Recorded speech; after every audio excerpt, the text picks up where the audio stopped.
Hello বন্ধুরা, আজকের ভিডিওতে ক্লাস 10-এর বৃত্ত সম্পর্কিত উপপাদ্য, এটা হচ্ছে উপপাদ্যের ফার্স্ট চ্যাপ্টার। আজকে আগের কয়েকটা ভিডিওতে আমি এই চ্যাপ্টারের উপর ডিসকাস করছিলাম। তো আজকের ভিডিওতেও আমি এই চ্যাপ্টার নিয়ে আলোচনা করব, কয়েকটা উপপাদ্য নিয়ে। তো ক্লাস 10-এ যে উপপাদ্যগুলো আছে বইতে, তো সেখানে লিখে দেওয়া আছে, দেখতে পাবে যে কোনটা তোমাদের পরীক্ষায় মানে সিলেবাসের অন্তর্ভুক্ত প্রমাণগুলো আর কোনটাতে অন্তর্ভুক্ত নয়। স্টেটমেন্টগুলো অবশ্যই জানতে হবে, কিন্তু প্রমাণ সবগুলো করার দরকার নেই। যেগুলো লেখা থাকে যে মূল্যায়ন অন্তর্ভুক্ত নয়, তো সেগুলো প্রমাণ করার দরকার নেই। যে স্টেটমেন্টগুলো একটু জাস্ট বুঝে রাখলেই হবে যে কী বলতে চাইছি।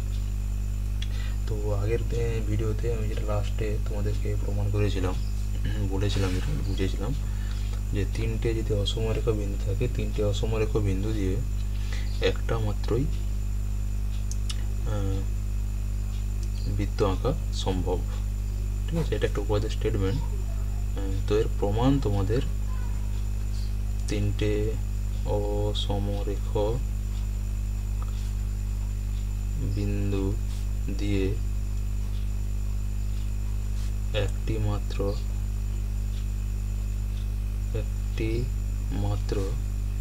বৃত্ত আঁকা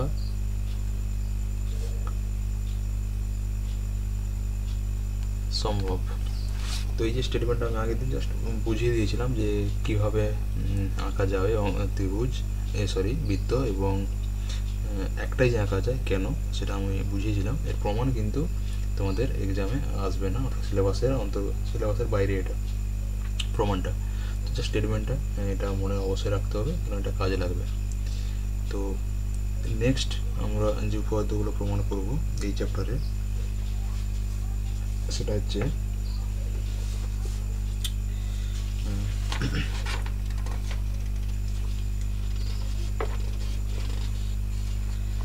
যেগুলো তোমাদের সিলেবাসে আছে। উপপাদ্য এটা 32 উপপাদ্য। স্টেটমেন্টটা লিখছি,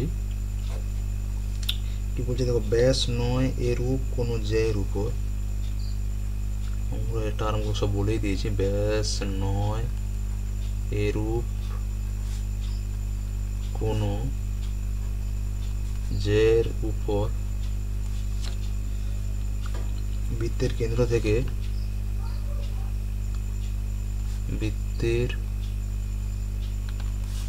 থেকে লম্ব অঙ্কন করা হলে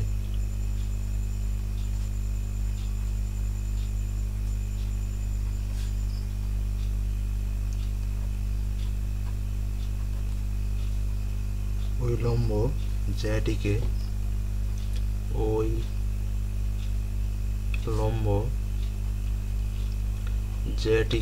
সমদ্বিখণ্ডিত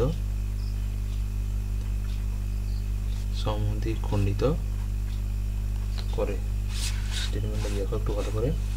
বলছে ব্যাস নয় এরূপ কোনো জ্যায়ের উপর বৃত্তের কেন্দ্র থেকে লম্ব অঙ্কন করা হলে ওই লম্ব জ্যাটিকে সমদ্বিখণ্ডিত করে। তো লম্ব মানে কি বোঝায় এখানে, বা লম্ব দূরত্ব বলতে কি বোঝায়,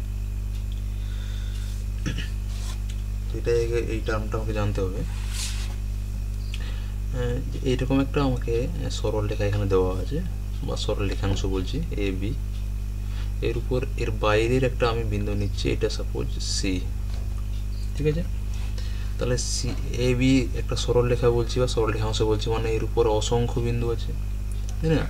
তাহলে আমি যদি প্রত্যেকটা এরকমভাবে বিন্দু নিই, এগুলো তো পার্টিকুলার নেওয়া আছে প্রান্ত বিন্দু হিসেবে যদি ধরেই নিই। তো এখানে সাপোজ এখানে একটা বিন্দু নিলাম, কেউ এখানে নিতে পারে কিংবা এখানে নিতে পারে। আমি এটা যোগ করছি, এখানে এই বিন্দুটা নিলাম, এখানে এই বিন্দুর সঙ্গে এই বিন্দু যোগ করে দিলাম, এখানে একটা বিন্দু নিলাম, এই বিন্দুর সঙ্গে এই বিন্দু যোগ করে দিলাম, এদিকে কোনো একটা বিন্দু নিলাম, এর সঙ্গে এই বিন্দু যোগ করলাম, প্রত্যেকটা এর উপরে নিয়ে, এই লাইনের উপরে নিয়ে এইভাবে। কেউ এর সঙ্গে যোগ করতে পারে, এটা কেউ বির সাথে যোগ করতে পারে, তাই না? তাহলে এর উপরে অসংখ্য বিন্দু আছে, এই ধরনের অসংখ্য সি বিন্দু থেকে আমি সংযোজক রেখাংশ এই বিন্দুগুলোকে আমি যোগ করলে পাবো। তাহলে প্রত্যেকটা যেহেতু প্রান্ত বিন্দু থাকছে, তাহলে এর প্রত্যেকটা দৈর্ঘ্য থাকবে। এবার এই দৈর্ঘ্যগুলোর মধ্যে কোন দৈর্ঘ্য সবচেয়ে ছোট হবে, ঠিক আছে। তো সেই দৈর্ঘ্যটা ছোট হবে কখন, যদি এই বিন্দু থেকে আমি এই সরলরেখার উপর একটা লম্ব টানি, ঠিক আছে। কি বললাম, এই বিন্দু থেকে এ বি রেখাংশের উপরে যদি লম্ব টানি, অর্থাৎ এইটা যদি 90 ডিগ্রি হয়, তাহলে প্রকৃতপক্ষে এর একটা নাম দিচ্ছি, এই লম্বটা এ বিকে যদি এল বিন্দুতে ছেদ করে, তাহলে প্রকৃতপক্ষে এই যে লম্ব যেটা টানলাম, এই লম্বের যে দৈর্ঘ্য, এই দৈর্ঘ্যটাই প্রকৃতপক্ষে লম্ব দূরত্ব, এবং এটাই সব থেকে ছোট দৈর্ঘ্য হবে, ঠিক আছে। কোথা থেকে, সি বিন্দু থেকে এ বি পর্যন্ত, প্রত্যেকটা থেকে সি এ যা কিছু নাম দিই, এটা A1 A2 যদি যাই নাম দিই না কেন, প্রত্যেকটা দৈর্ঘ্যের থেকে এই লম্ব দূরত্ব যেটা হচ্ছে, এই দূরত্বটা সব থেকে ছোট দূরত্ব হবে। তো সেটা আমরা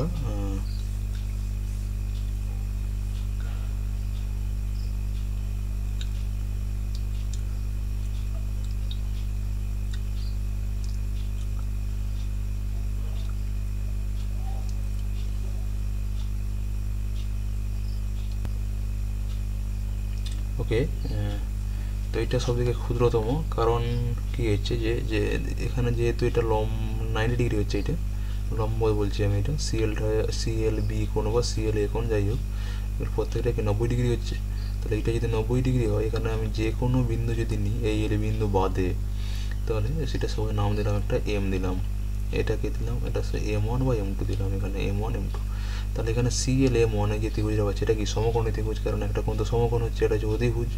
একই জিনিস CL M2 যদি নিই, এটাও একটা সমকোণী ত্রিভুজ, কারণ এটা হচ্ছে 90 ডিগ্রি, তাহলে CM2 হচ্ছে অতিভুজ। তো আমরা অলরেডি ক্লাস 8-এ প্রমাণ করে এসেছি যে কোনো সমকোণী ত্রিভুজের ক্ষেত্রে অতিভুজ হচ্ছে সব থেকে বৃহত্তম বাহু, অর্থাৎ তাহলে CM2 এটা হচ্ছে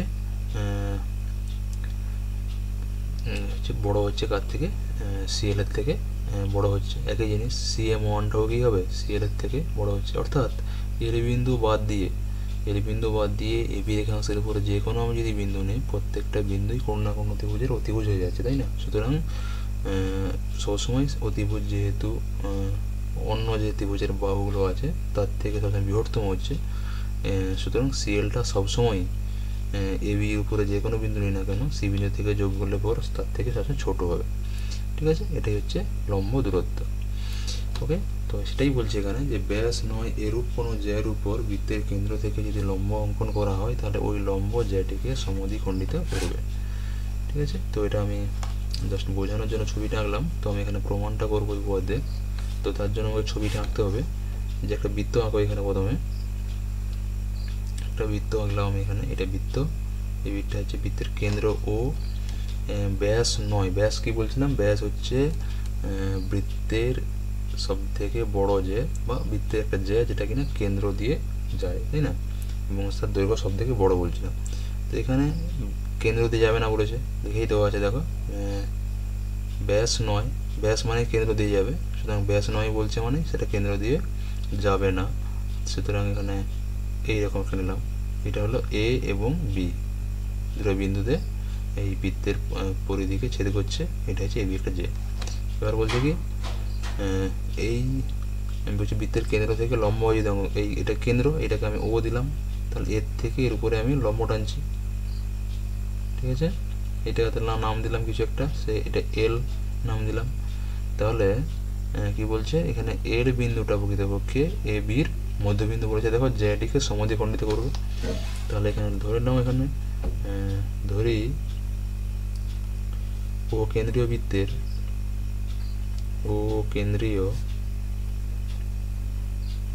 বৃত্তের এ বি হলো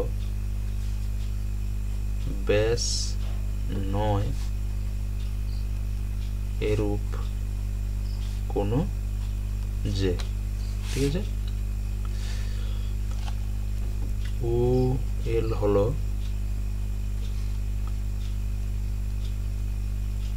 এ বি এর উপর লম্ব, ঠিক আছে। কি করতে হবে, প্রামাণ্য কি বলছে, যে প্রমাণ করতে হবে যে প্রমাণ করতে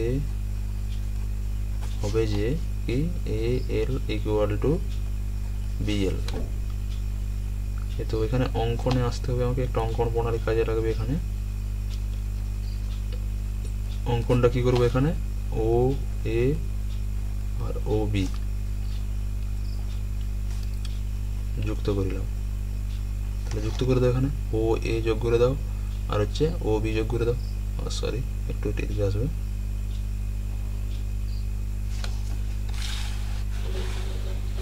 দেখে নাও একবার এটা। OA এবং OB যোগ করার ফলে এখানে দেখো দুটো ত্রিভুজ তৈরি হয়েছে, একটা হচ্ছে ALO আর একটা হচ্ছে BLO ত্রিভুজ। তো প্রমাণে আসছে এখানে প্রমাণ। তাহলে এখানে ত্রিভুজ ALO ও ত্রিভুজ BLO, এই দুটো ত্রিভুজের ক্ষেত্রে কি আসছে, এই দুটো ত্রিভুজ সর্বসম হবে কি হবে না। এখানে দেখো OA আর OB এগুলো কি প্রত্যেকটা ব্যাসার্ধ, তাই না। OA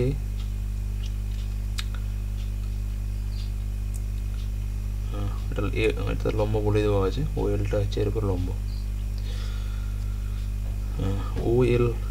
OLA সমান OLB কোণ সমান 90 ডিগ্রি, অর্থাৎ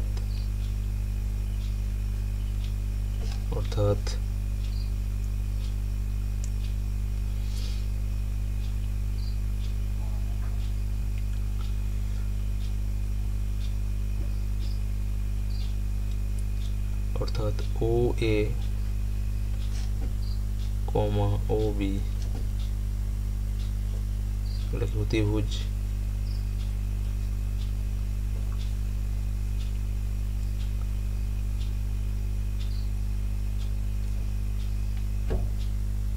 এবং OA সমান OB ব্যাসার্ধ, বৃত্তের ব্যাসার্ধ,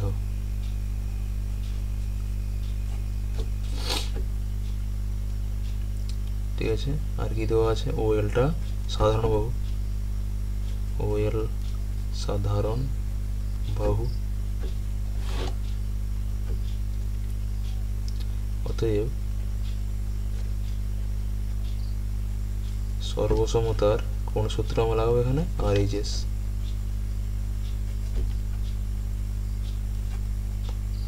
RHS সূত্র অনুযায়ী পাচ্ছি কি, এই ত্রিভুজ ALO সর্বসম ত্রিভুজ BLO।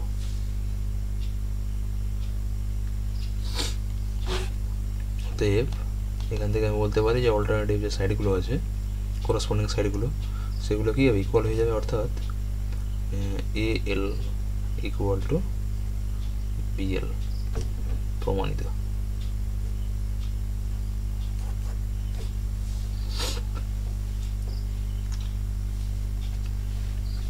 ঠিক আছে, এখানে প্রমাণটা এভাবে করা যেতে পারে RHS লাগিয়ে, না হলে দেখো এখানে এই OA সমান OB হচ্ছে, তাহলে প্রকৃতপক্ষে OAB এই ত্রিভুজের ক্ষেত্রে এই দুটো বাহু সমান হচ্ছে, মানে OAL কোণ আর OBL কোণ, এই দুটো কোণ কি সমান। আবার এটা তো 90 ডিগ্রি দেওয়া আছে, তাহলে সেখান থেকে বলতে পারি কি এই কোণের সঙ্গে আবার এই কোণ সমান, তাই না। এবার এই ত্রিভুজের ক্ষেত্রে দেখো এই বাহুর সঙ্গে এই বাহু সমান, এটা সাধারণ বাহু, আর এই কোণের সঙ্গে এই কোণ সমান, তাহলে সাইড অ্যাঙ্গেল সাইড, সেখান থেকেও আমরা বলতে পারি যে এই দুটো ত্রিভুজ হচ্ছে সর্বসম হবে। সেখান থেকে AL ইকুয়াল টু BL, কারণ রিমেনিং সাইড পড়ে আছে AL আর BL, so AL equal to BL, এটাই আমাকে প্রমাণ করতে বলেছে। উল্টো একটা উপপাদ্য স্টেটমেন্ট আছে, সেটা কি, যে এখানে ছিল দেখো যে কেন্দ্র থেকে যদি আমি জ্যার উপরে লম্ব টানি, তাহলে ওই লম্বটা জ্যাকে সমদ্বিখণ্ডিত করছে। এবার বলছে যে কেন্দ্র থেকে কোনো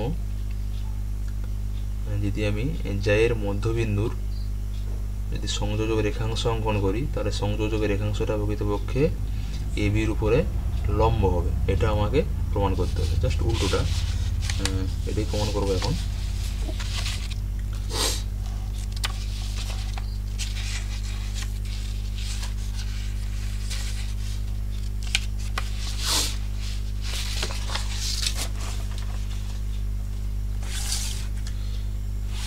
নেক্সট যে থিওরেমটা আছে ওটা প্রমাণ করব।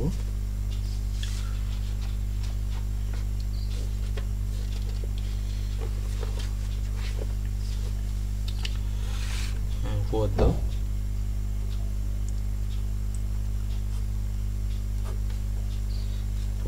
প্রমাণ করো যে বা প্রমাণ করি যে, যেমন লেখা আছে এখানে, প্রমাণ করি যে ব্যাস নয় এরূপ কোনো যে, ব্যাস নয় এরূপ কোনো যে কে যদি বৃত্তের কেন্দ্রগামী কোনো সরলরেখা, বৃত্তের কেন্দ্রগামী কোনো সরলরেখা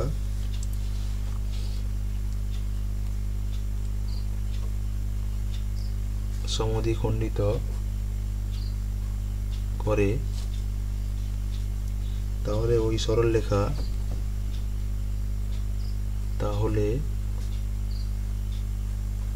ওই সরলরেখা ওই জ্যায়ের উপর লম্ব হবে, ওই জ্যায়ের উপর লম্ব হবে, এটা বলেছি।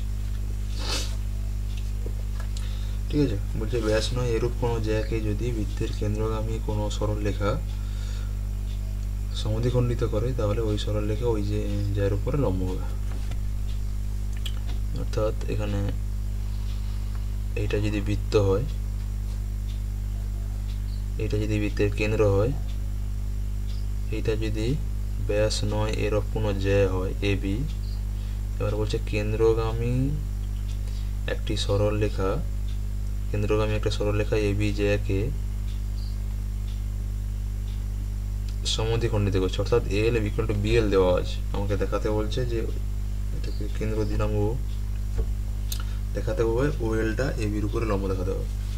ওটা লিখছি, ও কেন্দ্রীয় বৃত্তের, ও কেন্দ্রীয় বৃত্তের এ বি হলো ব্যাস নয় এরূপ কোনো যে, ও এল হলো বৃত্তের কেন্দ্রগামী সরলরেখা যা এ বি কে সমদ্বিখণ্ডিত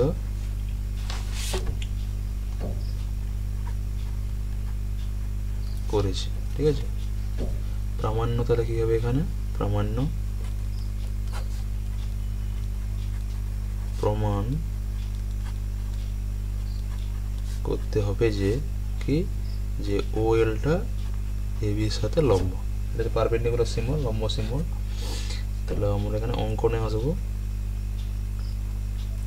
অঙ্কন আগেরটার মতোই ও এ এবং ও বি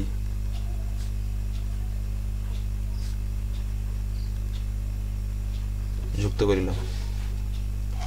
তাহলে এখানে ও এ এবং ও বি যুক্ত করিলাম।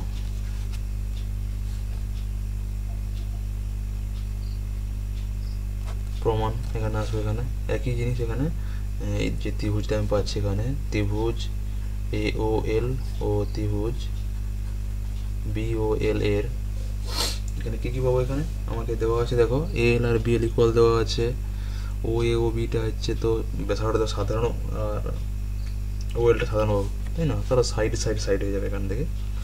তাহলে এখান থেকে আমি পাচ্ছি তাহলে কি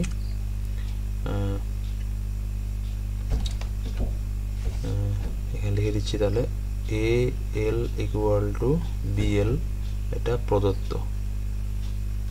এক নম্বর, ও এলটা সাধারণ বাহু এবং ও এ ইকুয়াল টু ও বি, এটা কি বৃত্তের ব্যাসার্ধ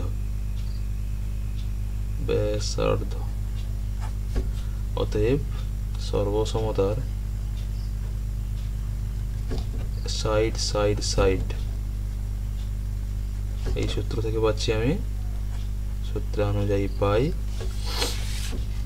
ত্রিভুজ এ ও এল কনগ্রুয়েন্ট সর্বসম ত্রিভুজ বিওএ। অতএব কি হবে, দেখো ও এ সমান ও বি ছিল, তাহলে আমি সেখান থেকে বলতে পারি ও এল এ কোণ সমান ও এল বি কোণ।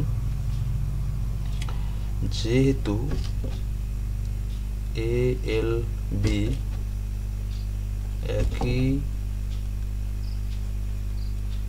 সরল রেখায় অবস্থিত, অতএব এ এল বি কোণ ইকুয়াল টু 180 ডিগ্রি।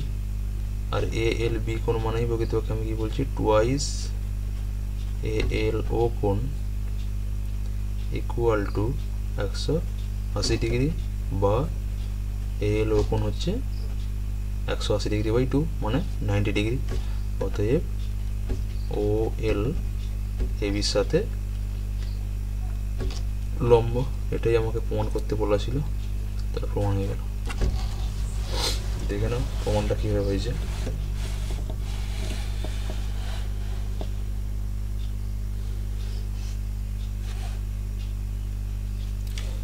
খুব ইজি প্রমাণ এটা।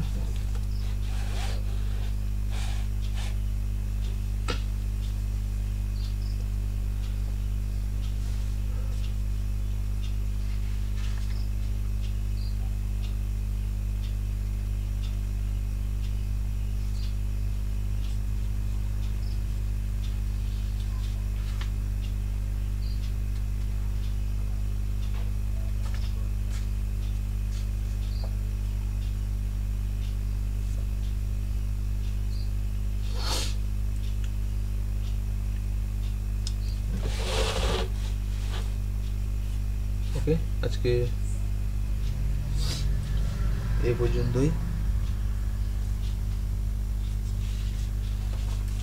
নেক্সট ভিডিওতে আমরা নতুন কিছু নিয়ে আলোচনা করব, এই চ্যাপ্টার কিংবা নেক্সট চ্যাপ্টারের যে উপপাদ্যগুলো আছে সেগুলো নিয়ে আলোচনা করব। উপপাদ্যগুলো শেষ হলে পর তারপরে আমরা পরিমিতি এবং ত্রিকোণমিতি এই যে জিনিসগুলো আছে সেই জিনিসগুলো নিয়ে আলোচনা করব।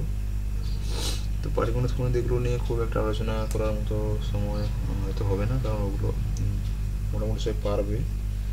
তো এই জ্যামিতিগুলোতেই বেশি সমস্যা হয়, তো সেই জন্য এই জিনিসগুলো নিয়ে একটু আলোচনা করার ইচ্ছে আছে। তো এই জিনিসগুলো নিয়ে আলোচনা করবো, ঠিক আছে? ওকে, আজ এই ভিডিও এই পর্যন্তই। নেক্সট ভিডিওতে খুব শীঘ্রই তোমাদের কাছে নিয়ে আসবো। তো থ্যাংক ইউ।